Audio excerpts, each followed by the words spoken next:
Tapat, matatag at maaasahan balitang tama at totoo lamang dito sa Pilipinas Network. Magandang araw sa ating mga kababayan sa Pilipinas at sa buong mundo. Huwag kalimutang pusuan ang video, sumubaybay at pindutin ang batingaw upang lagi kayong updated sa balita. Simulan na natin.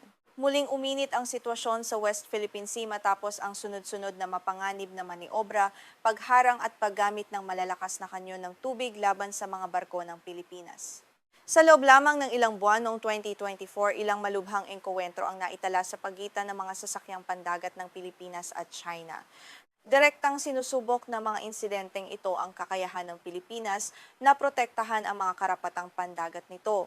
Nagdulot din ang mga ito ng panibagong pagtatalo tungkol sa wastong tugon ng Maynila sa mas malaking puwersang pandagat ng Beijing. Nagsimula ang serye ng mga insidente noong Marso 5, 2024 malapit sa Ayungin Shoal. Hinarangan at pinaputukan ng malalakas na kanyon ng tubig ng mga barko ng China Coast Guard ang barkong panustos na Unaiza May 4 na kilala rin bilang UM4. Dahil sa lakas ng tubig, nabasag ang salamin sa harap ng barko. 4 na Pilipinong tripulante ang iniulat na nasugatan sa insidente. Hindi pa lumilipas ang 20 araw nang muling harangin ang UM4 noong Marso 23. Pinaputukan itong muli ng kanyon ng tubig habang nagsasagawa ng panibagong misyong panustos patungo sa BRP Sierra Madre. Malubhang napinsala ang barko at 3 tauhang Pilipino ang nasugatan.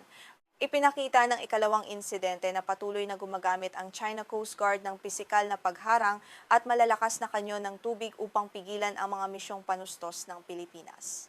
Noong Abril 13, isa pang insidente ang naiulat ng sundan at harangan umano ng isang barko ng China Coast Guard ang mga sasakyang pandagat ng Pilipinas na patungong Bajo de Masinloc. Kasama sa pangkat ang isang sasakyang pandagat para sa pananaliksik at isang barkong pang-eskorta ng Philippine Coast Guard. Tumagal ng ilang oras ang komprontasyon sa lugar na humigit kumulang 35 milyang pandagat mula sa baybayin ng Luzon. Nasa loob ito ng eksklusibong zonang pang-ekonomiya ng Pilipinas kung saan may mga karapatang pandagat at pangkabuhayan ng bansa sa ilalim ng pandaigdigang batas. Gayunman, mahalagang linawin na ang eksklusibong zonang pang-ekonomiya ay hindi katulad ng teritoryong sakop ng ganap na soberanya. May karapatan ng ibang barko sa malayang paglalayag ngunit hindi sila maaaring manghimasok sa paggamit ng Pilipinas sa likas na yaman at iba pang karapatang kinikilala ng batas. Noong Abril 30, lumipat naman ang tensyon sa Bajo de Masinloc na kilala rin bilang Scarborough Shoal. Pinaputukan ng malalakas na kanyon ng tubig ng mga barko ng China Coast Guard ang BRP Bagakay ng Philippine Coast Guard at ang BRP Datu Bangkao, isang barkong pampamahalaan na tumutulong sa mga mangingisdang Pilipino. Nagtamo ng pinsala ang 2 barko. Iginiit naman ng Beijing na pinapaalis lamang nito ang mga sasakyang pandagat na umano'y iligal na pumasok sa lugar, isang pahayag na tinutulan ng pamahalaan ng Pilipinas.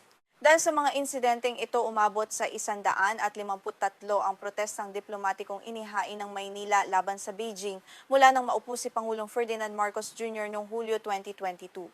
20 sa mga protestang iyon ang naihain noong 2024 hanggang sa katapusan ng Abril. Ipinakikita ng bilang na patuloy na gumagamit ang Pilipinas ng mga paraang diplomatiko upang tutulan ang mga kilos ng China sa West Philippine Sea. Gayunman, limitado ang kakayahan ng mga protestang diplomatiko na pigilan ang aktuwal na pagharang sa dagat kung hindi ito sinasabayan ng iba pang hakbang. Upang palakasin ang seguridad pandagat, pinalawak ng Pilipinas ang pakikipagtulungan nito sa Estados Unidos, Hapon at Australia. Noong Abril 7, 2024, nagsagawa ang 4 na bansa ng isang magkasanib na gawaing pandagat sa loob ng eksklusibong zonang pang-ekonomiya ng Pilipinas. Layunin ng aktibidad na palakasin ang kakayahan ng kanilang mga hukbong pandagat na magtulungan sa operasyon. Nagpadala ang bawat bansa ng mga barko at sasakyang panghimpapawid upang magsagawa ng mga pagsasanay sa komunikasyon, pagmamaniobra at pagmamanman. Noong Mayo to, nagpulong sa Hawaii ang mga pinuno ng depensa ng 4 na bansa. Nangako silang palalalimin ang magkasanib na pagsasanay, pagpapatrolya, pagbabahagi ng paniktik at pagmamanman pandagat. Hindi sila formal na nagtatag ng isang bagong alyansang militar. Gayunman, ang kanilang pangkat ay kalaunang hindi formal na tinawag ng ilang pahayagan at tagasuri na squad.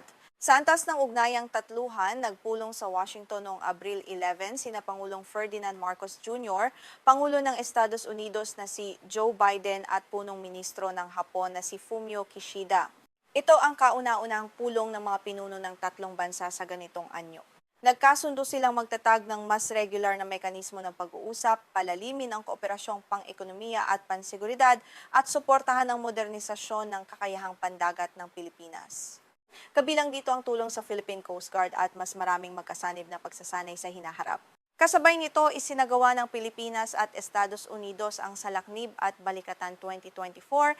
Magkahiwalay na pagsasanay ang dalawang ito bagaman pareho silang bahagi ng lumalawak na kooperasyong militar ng dalawang bansa. Dinala rin ng Estados Unidos sa Hilagang Luzon ang sistemang misilang Typhoon para sa pagsasanay. Maaari itong gumamit ng mga misilang SM-6 at Tomahawk bagaman walang ganitong misil na pinaputok sa mismong pagsasanay. Isa ito sa pinakamahalagang unang paglalagay ng isang makabagong sistemang misilang panlupa ng Estados Unidos sa rehiyong Indo-Pasipiko matapos ang digmaang malamig. Nagprotesta ang Beijing at sinabing maaaring magpalala sa tensyon ang pananatili ng sistema sa Pilipinas sa kabila ng lumalawak na kooperasyon ng Pilipinas sa mga kaalyado na natiling malaki ang presensiya ng mga barkong Sino sa West Philippine Sea. Sa isang ulat para sa panahon mula Abril 16 hanggang Abril 22, 2024, naitala ng Philippine Navy ang kabuuang 124 na barkong Sino. Kabilang dito ang 3 barkong pandigma ng hukbong dagat ng China, 11 barko ng China Coast Guard at 110 barko ng milisyang pandagat. Itinuring ng militar ng Pilipinas na hindi pangkaraniwan ang laki ng presensiyang ito. Upang maunawaan ang tunggalian sa Ayungin Shoal, kailangang balikan ang taong 1999. Sadyang pinasadsad ng Pilipinas ang BRP Sierra Madre sa Bahura upang mapanatili ang presensiya nito at protektahan ang mga karapatang pandagat ng bansa sa lugar. Mula noon, maliit na pangkat ng mga sundalong Pilipino ang nananatili sa lumang barko. Kailangang regular silang hatiran ng pagkain, tubig at iba pang kagamitan upang mapanatili ang kanilang himpilan. Hinihingi ng China ang pag-alis ng BRP Sierra Madre. Tinutulan naman ito ng Pilipinas at iginiit na nasa loob ng eksklusibong zonang pang-ekonomiya at kontinental na bahagi nito ang Ayungin Shoal. Noong Agosto 2023, itinanggi ni Pangulong Marcos na may umiiral na pangako ang Pilipinas na aalisin ang BRP Sierra Madre. Sinabi niyang kung mayroon mang dating pangakong ganoon, pinawawalang bisa niya iyon. Nagkaroon din ng panukalang maglaan ng Kongreso ng humigit kumulang 100 milyong piso para sa pagtatayo o pagpapabuti ng mga pasilidad sa Ayungin. Gayunman, hindi dapat ilarawan ang panukala bilang isang ganap ng naaprubahan at naipatupad na proyekto. Lalong uminit ang usapin ng sabihin ng Embahada ng China noong Abril 2024 na nagkaroon umano ng isang hindi nakasulat na pagkakaunawaan sa pagitan ng Beijing at ng administrasyon ni dating Pangulong Rodrigo Duterte. Tinawag itong gentleman's agreement sa ilang ulat.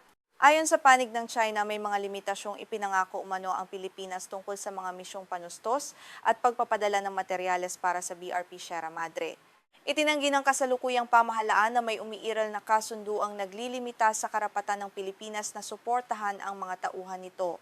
May mga dating opisyal ng Administrasyong Duterte na nagsabing nagkaroon ng hindi formal na pagkakaunawaan upang mapanatili ang dating kalagayan. Gayunman, itinanggi nilang nangako si Duterte na aalisin ang BRP Sierra Madre. Dahil sa magkakaibang salaysay na natiling walang malinaw na dokumentong maaring gamitin upang patunayan ang lahat ng sinasabing kondisyon. Dapat sa makatuwid na ilarawan ng usapin bilang isang pinagtatalunang alegasyon, hindi bilang isang kasunduang napatunayang nilagdaan ng dalawang panig.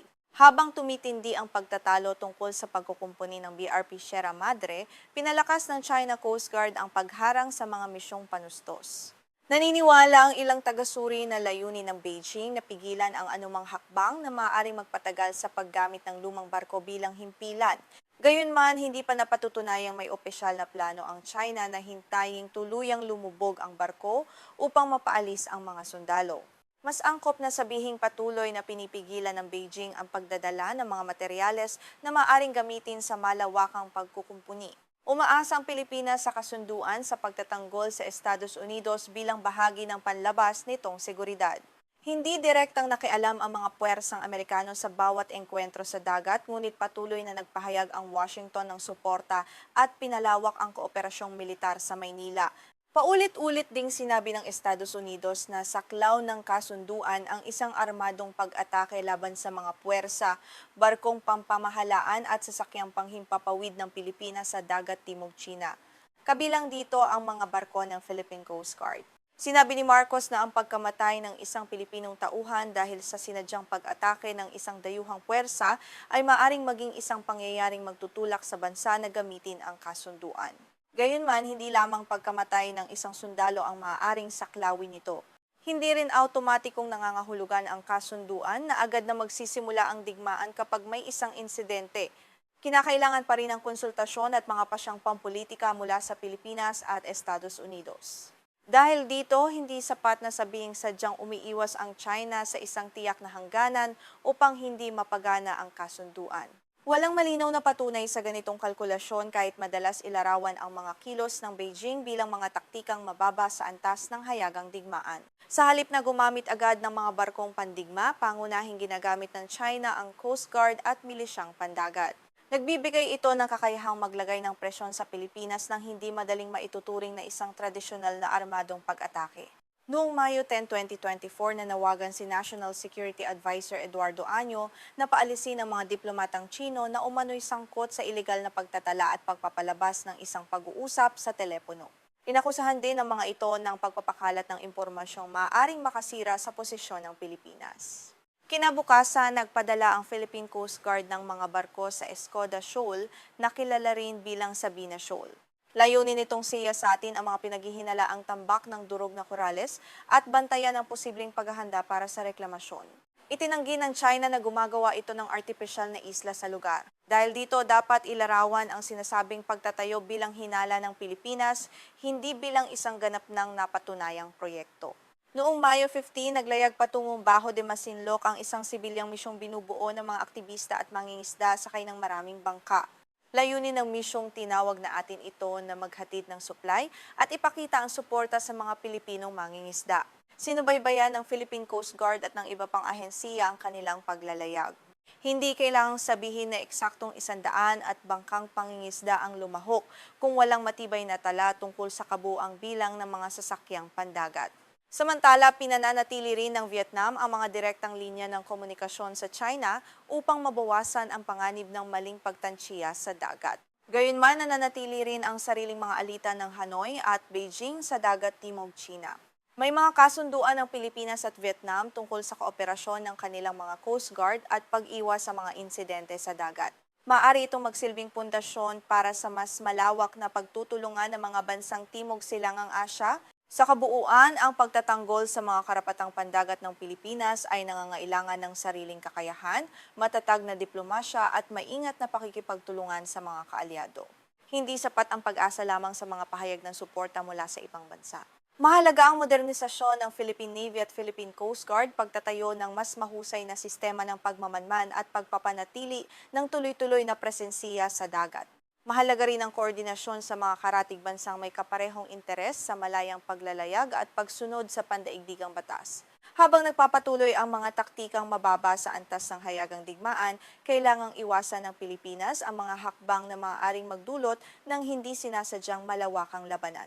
Kasabay nito, kailangan itong tiyakin na hindi mawawala ang kakayahan nitong gamitin at protektahan ang mga karapatang pandagat na kinikilala ng pandaigdigang batas. Muling sumiklab ang matinding tensisyon sa West Philippine Sea matapos akusahan ng militar ng Pilipinas ang mga tauhan ng China Coast Guard na nanakit sa isang Pilipinong marino malapit sa Ayungin Shoal. Ayon sa sandatahang lakas ng Pilipinas, nasugatan sa ulo ang marino habang nagsasagawa ang mga tauhan ng Philippine Navy ng operasyon malapit sa BRP Sierra Madre. Nagdulot ang insidente ng matinding pagkondena mula sa mga opisyal ng Pilipinas. Muli rin itong itinaas ang mga tanong tungkol sa kaligtasan ng mga tauhang nakatalaga sa lugar at sa panganib na humantong sa mas malawak na komprontasyon ang mga pisikal na sagupaan sa dagat. Ayon sa paunang ulat ng Sandatahang Lakas ng Pilipinas, lumapit sa BRP Sierra Madre ang isang bangkang demotor ng China Coast Guard na may sakay na 8 tauhan. 2 bangkang goma naman ng Philippine Navy ang nasa paligid ng lumang barkong pandigma ng Pilipinas. Sinabi ng militar na paulit-ulit na hinampas umano ng isang tauhan ng China Coast Guard ang ulo ng isang Pilipinong marino gamit ang kahoy na pamalo. Nagtamo ng sugat sa ulo ang marino bagaman hindi agad inilabas ang buong antas ng kanyang pinsala. Napinsala rin sa komprontasyon ang isa sa mga bangkang goma ng Philippine Navy. Hindi tinukoy sa unang ulat kung gaano kalawak ang pinsala o kung maaari pa itong gamitin matapos ang insidente. Nakuha sa video ng mga tauhan ng Pilipinas ang bahagi ng pisikal na komprontasyon. Makikita sa inilabas na kuha ang mga bangka ng dalawang panig na magkalapit at ang ilang tauhang may hawak na mahahabang pamalo. Nakatulong ang video upang maidokumento ang nangyari sa dagat. Gayunman, nananatiling magkasalungat ang paliwanag ng Maynila at Beijing tungkol sa mga pangyayaring naganap bago nagsimula ang pisikal na sagupaan. Pinuri ng pamahalaan at pamunuan ng militar ng Pilipinas ang pagtitimpi ng mga tauhan ng Philippine Navy. Ayon sa mga opisyal, iniwasan ng mga Pilipinong marino ang anumang hakbang na maaaring magpalala sa komprontasyon. Sinabi ng militar na nanatiling disiplinado ang mga tauhan nito sa kabila ng panganib. Binigyang diin din itong mahalagang maiwasan ng mga kilos na maaaring gamitin bilang dahilan para sa mas malawak na paggamit ng puwersa. Naglabas naman ang China Coast Guard ng salungat na salaysay tungkol sa insidente. Ayon sa Beijing, dalawang bangkang goma mula sa BRP Sierra Madre ang mapanganib umanong lumapit at bumangga sa bangkang nagpapatrolya ng China. Tinawag ng China Coast Guard na ilegal ang presensiya ng BRP Sierra Madre sa Ayungin Shoal. Itinanggi rin nito ang pananagutan sa pananakit at iginiit na ang mga tauhan nito ay nagsasagawa lamang ng pagpapatupad ng batas ayon sa posisyon ng Beijing. Sa pahayag na inilabas sa mga platapormang panlipunan, inakusahan naman ng China Coast Guard ang mga Pilipinong marino na gumamit ng mga sagwan at mahabang patpat laban sa mga tauhan nito. Hindi pa malayang nakukumpirma ang lahat ng detalye sa mga salaysay ng dalawang panig. Ipinakikita ng palitan ng mga akusasyon ang lumalalim na kawalan ng tiwala sa pagitan ng Maynila at Beijing. Kahit may mga larawan at video, mahirap pa ring matukoy ang buong pagkakasunod-sunod ng mga pangyayari kung walang malayang pagsisiyasat. Ang insidente ay bahagi ng serye ng mga mapanganib na engkwentro sa West Philippine Sea. Sa mga nakaraang taon, gumamit ang China Coast Guard ng pagharang, mapanganib na pagmamaniobra, kanyo ng tubig at iba pang paraan upang pigilan ang mga operasyon ng Pilipinas malapit sa mga pinagtatalo ng lugar. Inaangkin ng China ang malaking bahagi ng South China Sea sa ilalim ng tinatawag nitong Nine-Dash Line.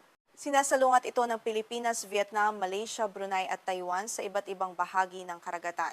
Noong 2016, nagpasya ang isang pandaigdigang hukumang arbitral na walang legal na batayan ang malawak na pag-angkin ng China sa mga makasaysayang karapatan sa loob ng Nine-Dash Line kung lumalampas ang mga ito sa mga karapatang pinahihintulutan ng United Nations Convention on the Law of the Sea.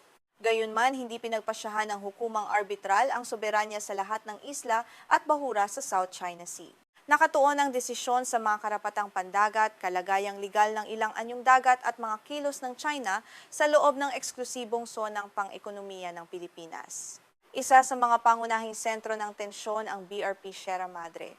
Sadyang pinasadsad ng Pilipinas ang lumang barkong pandigma sa Ayungin Shoal noong 1999 upang mapanatili ang presensiya nito sa lugar. Mula noon, isang maliit na pangkat ng mga sundalong Pilipino ang patuloy na nakatalaga sa barko. Regular silang nangangailangan ng pagkain, tubig, gamot at iba pang kagamitan upang mapanatili ang kanilang himpilan. Matatagpuan ang Ayungin Shoal sa loob ng eksklusibong zonang pang-ekonomiya at kontinental na bahagi ng Pilipinas. May mga karapatang pandagat at pangkabuhayan ang Pilipinas sa lugar alinsunod sa pandaigdigang batas. Gayunman, hindi dapat ilarawan ang Ayungin bilang teritoryong katulad ng isang lalawigan o isla na sakop ng ganap na soberanya. Bilang isang bahurang lumilitaw lamang kapag mababa ang tubig, hindi ito lumilikha ng sarili nitong teritorial na dagat. Dahil dito, mas angkop na sabing pinananatili ng Pilipinas ang presensiya nito upang protektahan ang mga karapatang pandagat at jurisdiksyon nito. Hindi rin nangangahulugang walang karapatan sa paglalayag ang mga barko ng ibang bansa sa paligid ng lugar. Ayon sa ulat ng militar ng Pilipinas, lumapit ng napakalapit sa BRP Sierra Madre ang bangka ng China Coast Guard.